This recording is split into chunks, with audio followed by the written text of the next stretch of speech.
ሌሎቹ አብረዋት የነበሩ የገሊላና የይሁዳ ሴቶች ዞር በል ሲሉ እመቤታችን ግን ጫማዋን ውልቅ አደረገችና በወርቅ ጫማዋ በክብር ጫማዋ ለዚያ ውሻ ውሃን አጠጣች። ሴቶቹ ሁሉ ነቀፏት። ይቺ ሴትማ ራሷን ለመካብ ራሷን ከፍ ከፍ ለማድረግ ለመታየት አደረገች አሉ። ግን እመቤታችን እንኳን ለሰው ልጆች ለእንስሳም የምትራራ እናት ናት። ክብርና ምስጋና ለስሟ አጠራር ያለው። ስለዚህ ውሃ ስታጠጣ አብረዋት የነበሩ ክፉ ሴቶች ሁሉ ልክ እንደ ገብረ ሐካይ ክፉ አገልጋይ ክፉ ባሪያዎች ነበሩና ጠሏት። እቺ ሴት ምን አይነት እንደው ጉራም መሰላቸውና ጥለዋት ትተዋት ሸሽተዋት ሄዱ። ልክ ሰዎች ሸሽተዋት ሲሄዱ ቅዱስ ገብርኤል ግን ብቻዋን ሆኖ ሲያያት ከሰማይ እየበረረ መጣና ጓደኛ ሆናት። ክብር ለድንግል ማርያም ሆነ እና እንዲህ አላት፣ እመቤቴ ሆይ አላት ቅዱስ ገብርኤል። የመጀመሪያው እመቤቴ ሆይ ልክ ያንን የእንስራውን ውሃ ይገርማችኋል ከእንስራዋ ላይ ቀድታ ለውሻ ስታጠጣ ሴቶቹ ሁሉ አውቀው ያንን የውሃ መጥለቂያ ዕቃ ይዘውባት ሄዱ። የእንስራዋ ጎዶሎ ነው። ጎዶሎ ከሆነ ደግሞ በገጠር ታውቃላችሁ፣ አሁን ሴቶች እንኳን ይሄን ጀሪካን ተሸከሙ እንጂ እንስራ አታውቁም። ነገር ግን እንስራ ስትሸከሙት ጎዶሎ ከሆነ ይንጠባጠባል፣ ይፈሳል አይደል?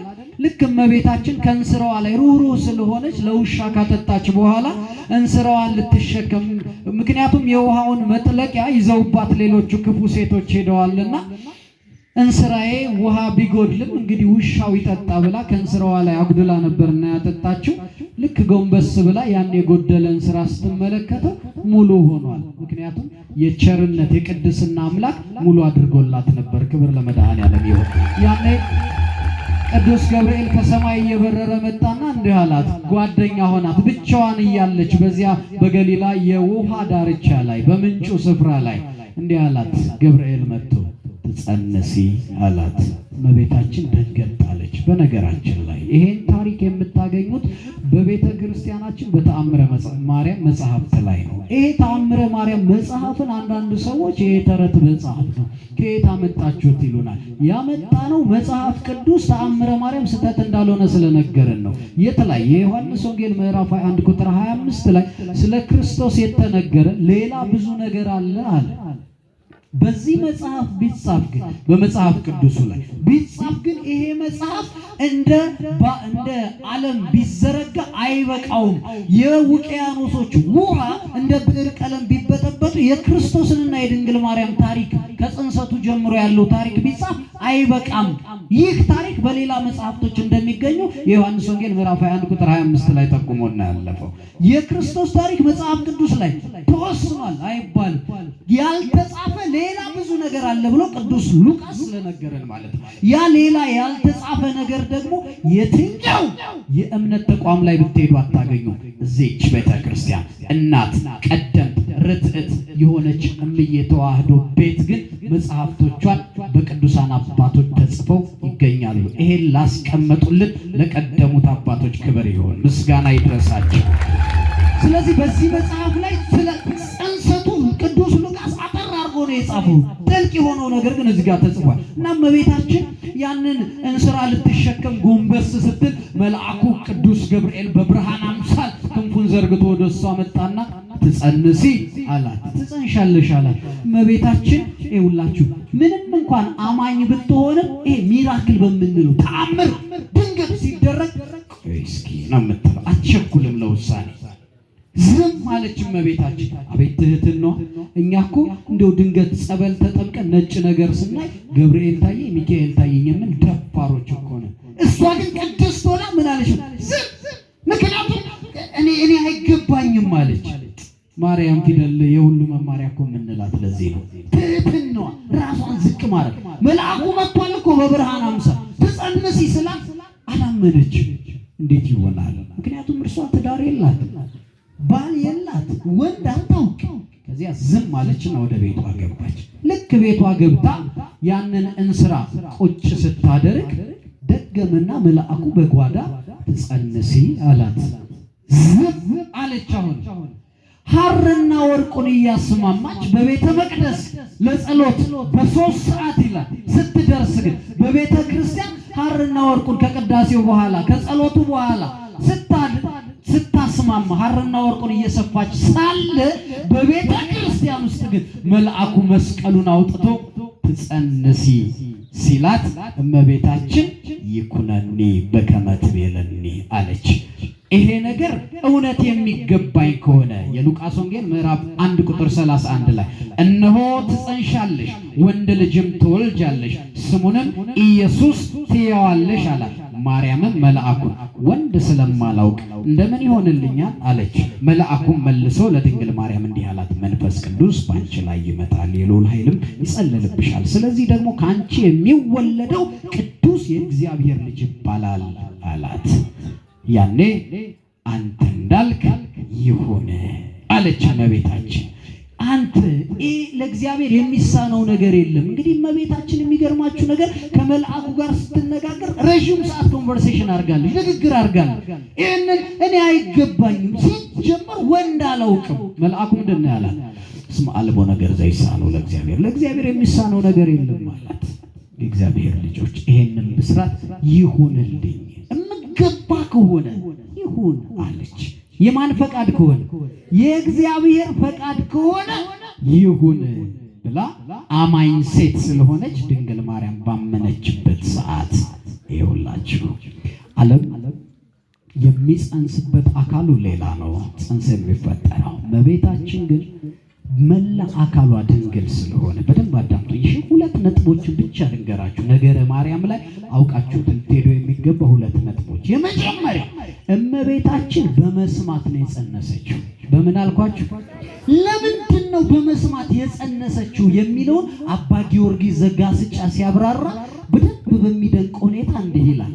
ሔዋን ይላል ሔዋን ኃጢአት የሰራችው ወይንም ደግሞ ዕፀ በለስን የበላችው የዲያብሎስን ንግግር በምኗ ሰምታ? ሔዋን በጆሮዋ ሰምታ ኃጢአት ሰራች፣ በደል ሰራች፣ የጆሮዋን ድንግልና አጣች። እመቤታችን ግን በጆሮዋ የመልአኩን ብስራት ሰምታ አካላዊ ቃል ወልድ ኢየሱስ ክርስቶስን በክብር በቅድስና ጸነሰች። ክብርና ምስጋና ለእመቤታችን ይሁን።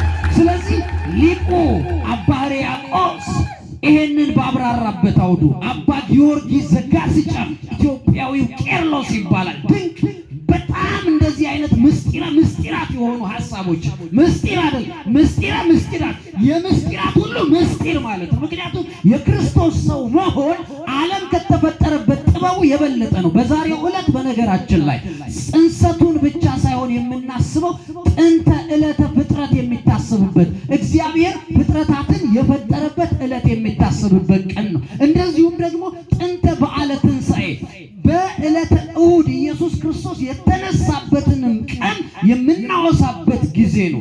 ለዚህ ነው እንደው ጾም ላይ ስለሆነ ይሄን ያክል ሳምንቱን ሙሉ እንደዚህ በዓሉን አናከብርም። ዕለቱ አለፍ እየተደረገ የሚከበርበት ምክንያት ከዚህ አንጻር ነው። ለምሳሌ የአሁኑን በዓል ይሄንን ብስራቱን መቼ እናከብራለን? ታኅሳስ 22 ይከበራል። ጾም ላይ ስለሚያርፍ ማለት ነው። የቅዱስ ገብርኤል ጋር ተያይዞ በዓለ ብስራት ብላ ቤተክርስቲያን ታከብራለች። የሆነው ይሁንና እመቤታችን ቅድስተ ቅዱሳን ድንግል ማርያም የጸነሰችው ወንድ አታውቅም። በጆሮዋ የመልአኩን ቃል በሰማችና ባመነች ጊዜ መንፈስ ቅዱስ በእርሷ ላይ ስለሞላ ጸንሳ ተገኘች። እመቤታችን ይገርማችኋል፣ ይኩነኒ በከመ ትቤለኒ እንዳልከው ይሁንልኝ ካለች በኋላ እሷ መጽነሷን እንኳን እርግጠኛ አልነበረችም። ማን እንዳረጋገጠችላት ታውቃላችሁ? እሷ ንጽሕት ናታ፣ እሷ ቅድስት ናት፣ እሷ ወንድ አታውቅማ። ንጽሕቱን አይኖረች እናት ናት።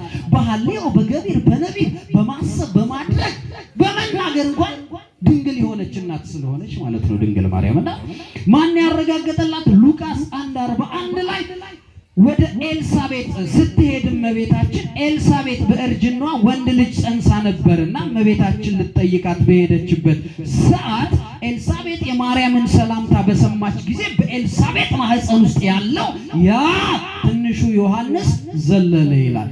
ኤልሳቤጥ ይገርማቸዋል የድንግል ማርያምን አለማግባት ታውቃለች።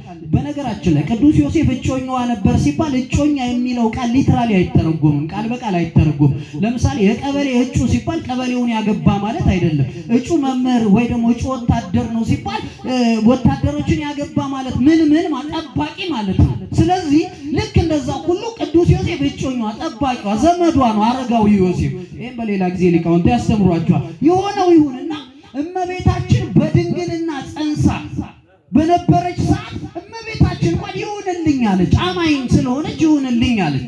ግን ያረጋገጠችው ደግሞ ኤልሳቤጥ ናት። ይሄንን በመንፈስ ቅዱስ ተሞልታ ኤልሳቤጥ እንዲህ አለቻት። እመቤታችን ልክ ወደ ኤልሳቤጥ ወደ ዘመዷ ስትደርስ ኤልሳቤጥ በታላቅ ድምፅ ጮኻ እንዲህ አለች፣ አንቺ ከሴቶች መካከል የተባረክሽ ነሽ፣ የማህፀንሽም ፍሬ የተባረከ ነው አለቻት። እንዴት አወቀች ኤልሳቤጥ? እመቤታችን አላገባች፣ ይሄን ታውቃለች ኤልሳቤጥ። ሰርግ የሚባል ነገር የለ፣ ይሄን ታውቃለች ኤልሳቤጥ። ግን በማን ተመርታ? በመንፈስ ቅዱስ ተመርታ ተረድታው ይሄንን ሐሳብ ኤልሳቤጥ እመቤታችንን ክብር ይገባሻል፣ አንቺም የተባረክሽ ነሽ፣ የማህፀንሽም ፍሬ የተባረከ ነው አለች። በነገራችን ላይ ከሰማይ ወገን እመቤት አሁን በዚህ ዘመን ያሉ መናፍቃን ትናንትን ተምራችኋል። ነገረ ማርያምን መጋቢ ሲያስተምሩ ሰምታችኋቸዋል።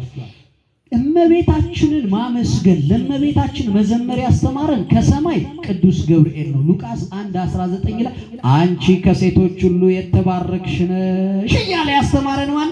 ገብርኤል። ከምድር ደግሞ በመንፈስ ቅዱስ ተመርታ ድንግል ማርያምን ማመስገን ስተት እንዳልሆነ፣ ለድንግል ማርያም መዘመር ስተት እንዳልሆነ ኤልሳቤጥ አንቺ ከሴቶች መካከል ቅዱስ ገብርኤልና ኤልሳቤጥ በመንፈስ ቅዱስ ተገናኝተው ቃል በቃል ይሄን አንቺ ከሴቶች መካከል የተባረክሽ ነሽ የሚለውን ምስጋና አቅርበውለታል። እናንተስ እንዴት ታመሰግኗታላችሁ? አባ ጊዮርጊስ ምን አላት መሰላችሁ? ድንግል ማርያም ሔዋን የሁሉ ነገር ድንግልናዋን አታ ነበር አለ። እየሰማችሁኝ ነው? ሔዋን የሁሉ ነገር ድንግልናዋን አታ ነበር። ዳግሚት ሔዋን እመቤታችን ድንግል ማርያም ግን የሁሉ ነገር ድንግልና አስመለሰችልን ይላል። ክብር ለድንግል ማርያም ይሁንልን። ስለዚህ ከዚች ቅድስት እናት ከድንግል ማርያም ማን ተጸነሰ? ጌታችን አምላካችን ኢየሱስ ክርስቶስ ተጸነሰ። እርሱ የዓለማት ፈጣሪ፣ እርሱ አማናዊ መድኃኒት፣ እርሱ ዓለምን ብቻ ሳይሆን ሰማይን የሚገዛ ፍጹም ዳኛ፣ ፍጹም ፈራጅ፣ ፍጹም አምላክ ነው። ክብር ለኢየሱስ ክርስቶስ ይሁን። ስለዚህ ይሄንን ጌታ ከድንግል ማርያም አግኝተነዋል። አንድ ሐሳብ ብቻ ልንገራችሁ። እኔ ስለ ድንግል ማርያም ስናገር አፌ ላይ ማርማር ይለኛል። ለዚህ ነው ዘማሪውም እኮ ሲዘምር ማርማር አለው ከንፈሬን እያለ የሚዘምርላት ለድንግል ማርያም። ደስ አይላችሁም ስሟን ስትጠሩት? እኔ አንድ ጥያቄ ልጠይቅ። አሁን ድንግል ማርያም ታማልዳለች ከሚል ጥቅስ በላይ በአንቺ ህይወት፣ በአንተ ህይወት ውስጥ ድንግል ማርያም ከጥቅስ በላይ ለአንተ ደርሳለህ አታውቅም? ለአንቺ ደርሳልሽ አታውቅም? እስኪ እመቤቴ ደርሳልኛለች የምትሉ ብቻ አመስግኗት፣ በእውነት አመስግኗት። ስለዚህ የድንግል ማርያም ረዳትነት ከምን በላይ ነው? ከጥቅስ በላይ ነው። አንድ ነጥብ ብቻ ልንገራችሁ። የድንግል ማርያምን ክብር ለመረዳት ትፈልጋላችሁ? ጸሎት ስታደርጉ ሁሌ የምንጸልየው ጸሎትን አንዱን ፍቺ ብቻ ልንገራችሁ። ምክንያቱም በተለይ አባታችን ሆይ የሚለው ጸሎት የጸሎቶች ሁሉ ታላቅ ጸሎት ነው። መድኃኔዓለም ኢየሱስ ክርስቶስ ራሱ ያስተማረው ስለሆነ እሱ ላይ ምን እንላታለን? ድንግል ማርያምን እርሷ ድንግል ማርያምን ስናወድሳት ወይንም ስንጸልይ በሐሳብሽም ድንግል በስጋሽም ድንግል በሐሳብሽም ምን እንላታለን? ይኸው የስጋ ድንግልና ይችን ክብር ብቻ ልንገራችሁ። በእኔ በኮልታፋው አንደበት ማለት ነው። አባ ሕርያቆስ ቃል የለኝም ነው ያለው። በቃ ስለ አንቺ ለመናገር ቃል ስለማይበቃኝ ዝም ብል ይሻላል፣ እንደው ልቤ መልካሙን ነገር እያፈለቀ ብቆይ ይሻላል ብሏል። አንድ ምስጢር ብቻ ላውሳችሁ።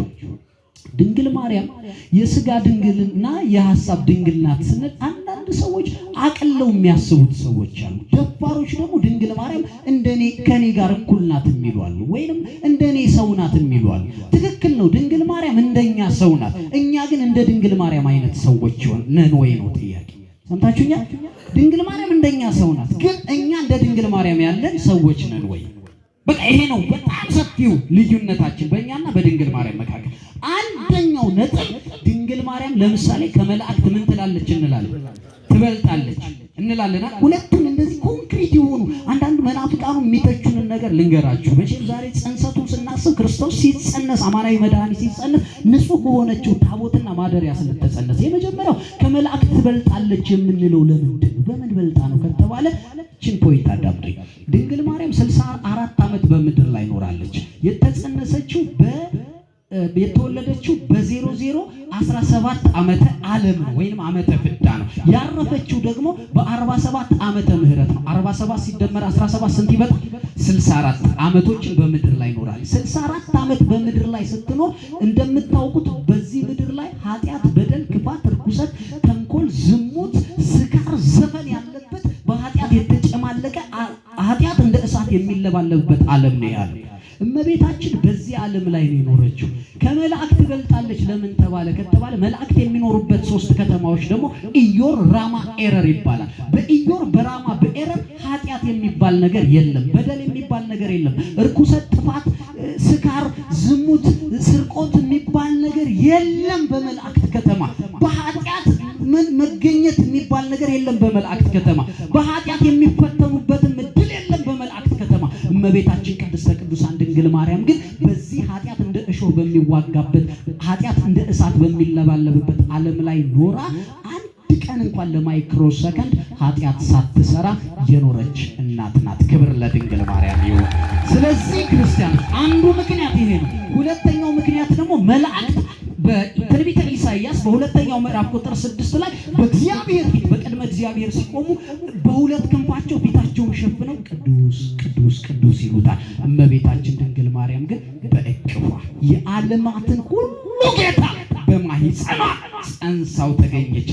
ከድንግል የተገኘ ድንግል ሴት ጡት አታጠባም። እሷ ግን በተአምር በልጇ ፈቃድ በመንፈስ ቅዱስ ፈቃድ ድንግል ሆና ጡት ያጠባች እናት ናት። እናት ከተባለች አንድ ሴት ድንግል አትባል። ድንግል ማርያም ግን እናትም ድንግልም ናት። ክብርና ምስጋና ለስም አጠራሯ ይሁን። ይሄን ጌታ እንዲያርጋ ይዘዋል። የሆነው ይሁንና ድንግል ማርያምን በስጋሽም በሐሳብሽም ድንግል ስንል ምን ማለት ነው? በስጋ ድንግልና ሁላችሁም ታውቃላችሁ። አንድ ሴት ከወንድ ጋር ካልተገናኘች የስጋ ድንግልና አላት አይደለም?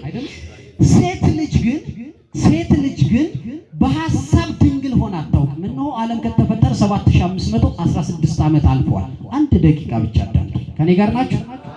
ዓለም ከተፈጠረ 7516 ዓመታት አልፎ 7517ኛው ዓመተ ምህረት ላይ እንገኛለን። በዓመተ ምህረት ደረጃ ማለት ነው። 2017 ሲደመር 5500 አድርጌ ነው ብሉይና ሐዲስ።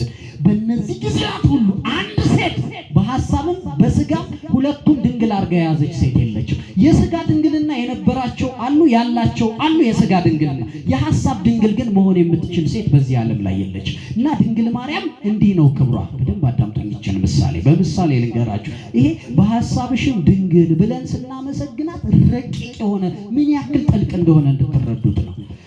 እመቤታችንን ይሄን እንድትረዱት ለምሳሌ እዚህ ጉባኤ መካከል አንድ በጣም ጎበዝ ክርስቲያን የሆነች ቆራቢ የሆነች ንስሐ ዕለት የምትገባ በስጋዋም ድንግል የሆነች ሴት ብትኖር አንድ ጥያቄ ልጠይቃችሁ ነው። እሱም መልሳችሁ ጨርሳለሁ። በስጋ ድንግል የሆነች ሴት እዚህ ጉባኤ መካከል ብትኖር ልክ ይሄ ጉባኤ እንዳለቀ በስጋ ድንግል ናት፣ ንስሐ የምትገባ ሴት ናት፣ ቆራቢ ሴት ናት ብላችሁ አስቡ። ልክ ጉባኤው አልቆ ይቺ ሴት ከዚህ ግቢ ወጥታ ወደ ውጭ ስትወጣ እዚያ በሩ ላይ ቆንጆ የሚያምር ድንቡሽቡሽ ያለ ሕፃን ልጅ ብታይ ይቺ በስጋ ድንግል ናት ብያችኋል። ምን ብላ ትመኛለች? ቆንጆ ሴቶች ቆንጆ ሕፃን ልጅ ሲያዩ ምን ብለው ነው የሚመኙት? ሕፃናቱን አልጠየኩም፣ ትልልቆቹ እናንተ ገና ሴትም ወንድም መሆናችሁን ሳታውቁ እሺ እናቶች ወንዶቹ መልሱ። ሴት ልጅ ቆንጆ ሕፃን ልጅ ስታይ ምን ብላ ነው የምትመኘው? ምን ብላ ነው? መፍረድም አያቅታችሁም እኮ እንዲህ አይነት ቆንጆ ልጅ ቆይ ላሻሽል እንደው በክብር በተክሊል አግብቼ ትላለች አይደል? ድንግልናዬን ጠብቄ አግብቼ በሐሳቧ ምን አለች? አንደርቴክን አገባች። ከዚያስ በሐሳቧ እንዲህ አይነት ቆንጆ ሕፃን ልጅ ምን ብል ትላለች? በወልድ በሐሳቧ ወለደች አልወለደች? የሐሳብ ድንግልናዋ ዲስሚስድ ሆነ፣ ጠፋ፣ ፈረሰ የሚባለው ለዚህ ነው። እመቤታችን ቅድስተ ቅዱሳን ድንግል ማርያም ግን ለሰከንድ አይደለም፣ ለማይክሮ ሰከንድ አይደለም ተሳስታ እንኳን ባገባ